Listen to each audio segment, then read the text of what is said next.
Ryan Centner, please, take it away. All right, thank you.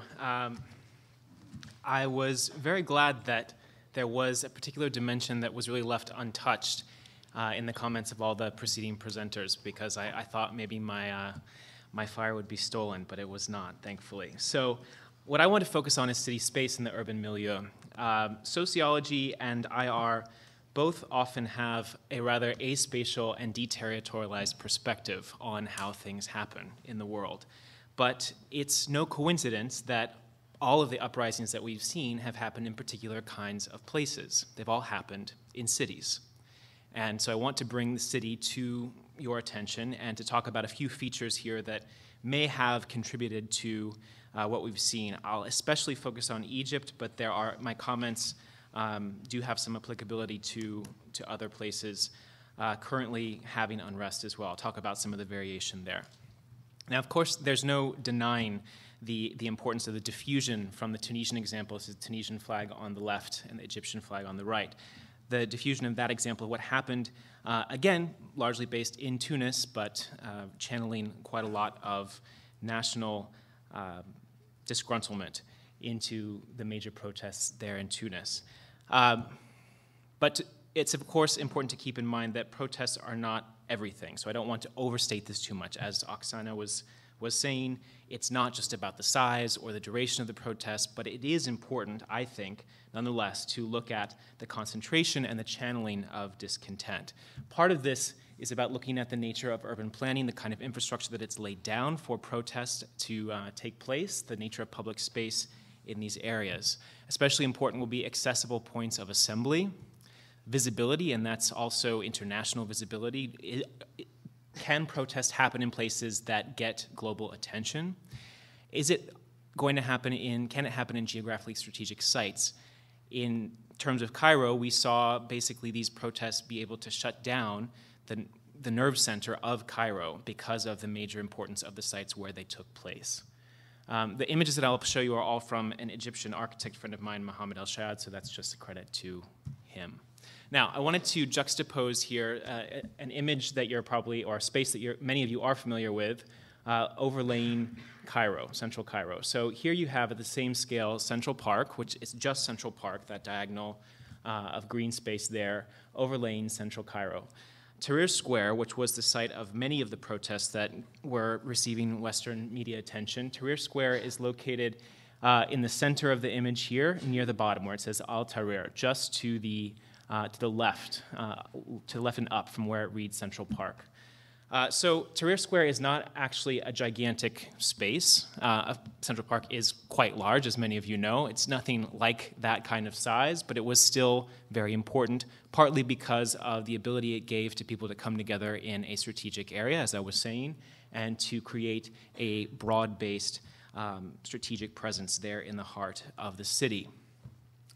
Another site that some of you may be familiar with, again, overlaying, although here you have Cairo blown up to a larger scale, Place Charles de Gaulle in Paris, overlaying then Tahrir, where you see, Tahrir is the circle where you actually see it saying Sadat there. So many of the images you saw were from where it says Sadat with the metro station northward. At least up to where you see the Egypt Museum. And you'll see an image of that later. So, this is Tahrir Square with the protests in full swing. So even though it was not quite as large as some of these other spaces that are more familiar to us, this was indeed a major place for dissenting groups to come together. This is, as Malik Mufti was saying, very new in many ways, but it was using an old physical infrastructure. And in conjunction with very recent technologies, as we were just seeing in terms of the proliferation of information technology across the Arab countries. But importantly, whether people were coming together through Facebook, Twitter, or whatever, there was really a coming together of quite diverse groups.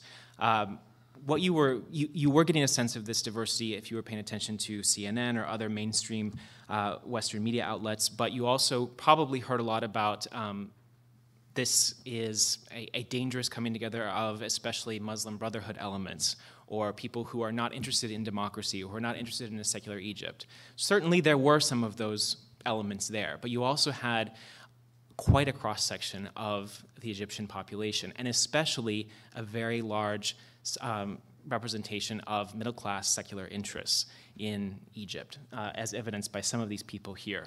I cannot speak to the exact proportion of these different groups in the protests, but certainly there was a space for them, and that's exactly what public space often has the potential to do, to bring together very different groups in a population, in a society. If they can manage to come together politically, then it can be a very powerful platform for making statements for change. Indeed, people were staking, as you know, claims on this space, camping out until some kind of change or liberation was made, but also not just camping out, but providing support for each other. This was one of many first aid stations set up in the square. So it was important to make this occupation of this public space as sustainable as possible. And as I was saying, visibility was also important. The pink building that you see in the background is the Egypt Museum. If any of you has ever been to Cairo, you've probably been there. It's where many of the most important relics from ancient Egypt are kept. It's right there on the edge of Tahrir Square, and then what's been assembled here is various versions of saying leave or get out in different languages, trying, of course, to get global media attention in this one central place of protest. Now, beyond the protests, it's not just that, and protests, of course, are important in many of the cases that are currently undergoing unrest. I'll talk a little bit about the variation when I bring in this next element here. It's not just the protests, but also the coming together of many disgruntled elements, people who have, not every case, but in many cases have been negatively affected by a program called structural adjustment. I'm not going to have time to get into exactly how structural adjustment works, but basically this has been an important model for economic development in some of the poorer Arab countries and in much of the global south or developing world. Structural adjustment is an idea that these economies, poor economies, indebted economies, need to adjust the structures of the economies in order to get new development loans from the IMF, from the World Bank, from other international financial institutions. They need to adjust their economies. This is an idea that's been around, or been implemented, I should say, since the early 1980s. They need to adjust their economies so that they're not so inefficient. They need to have more market-based structures in their economy. There needs to be a different kind of relationship between the state and the economy. What this has meant in many places, but especially in the Arab world where there have been very obvious authoritarian regimes in place, is that you have an authoritarian imposition of hardship. So the government can say, the government always says in structural adjustment, whether it's a democratic or authoritarian regime, the government says, okay, we have to curtail a lot of our spending on social services, on various sectors that are not considered productive or efficient. That obviously has impacts for people who rely on the state, either for employment or for some kind of subsidy to exist. So there's an imposition of that hardship, and in an authoritarian regime, there is no legitimate channel for dissent. If you have a democracy, it might be imperfect, but at least there's a possibility for there to be some kind of mobilization, a legitimate mobilization to change the political program in the next cycle of politics. That does not exist in an authoritarian regime. Now, there's also a very particular concentration of disadvantage and growing despair in these structural adjusted programs. In a place like Egypt and many of these poor Arab countries, the state had been, before structural adjustments, for a big chunk of the middle of the 20th century, the state had been a crucial source of employment. With structural adjustment, state-based employment is often considered to be inefficient. It's not really working with the market, so it should be gotten rid of. So you have a growing number of people unemployed when they had, in many cases, not always, relied on state employment before. Also important in several of these countries has been subsidies to food. So food suddenly becomes much more expensive than it had been because it's not considered efficient for the state to subsidize food for the poor. This has a range of other different kinds of negative effects, but it often concentrates in particular groups, so it might have particularly bad effects for rural populations or for women. It depends on the case, but it is important to keep in mind that this disadvantage can accumulate in specific populations. There's also we can especially see this in Egypt, a growing misalignment of hopes and then actual possibilities, so that you have a sizable university-educated population in Egypt, and yet no chance for most of them to get a job that will then match their expectations, that they've put in all of this investment of time, money, et cetera, into getting a university education, and then what good will it do them? So this is where you can see a cross-section of different groups being affected. The bullet point just above, mostly talking about the poorest, but then this lower bullet point talking about the middle class. So just a few images here to give you a sense of some of this coming together. So with, this is an image of what's called ashwayat in Egypt, in relatively informal quarters, informal settlements, which proliferated enormously during structural adjustment. So you have many poor migrants from the rural areas of Egypt coming to Cairo, settling here. Also those who are newly poor, losing the livelihoods that they did have, being forced to live in these kinds of settlements. Now these ashwayat have been, they've been vilified falsely in many cases as being the hotbed of Islamic fundamentalism. Of course, sometimes they are, but these are not the only places, the only sources of discontent, and it's not only an Islamicized discontent. It's quite broad-based, so that you have in very much middle class, upper middle class quarters like Muhandisin, you have, again, that sort of younger, university-educated, but often or underemployed population coming to the streets and moving to Tahrir Square, to these main sites of protest.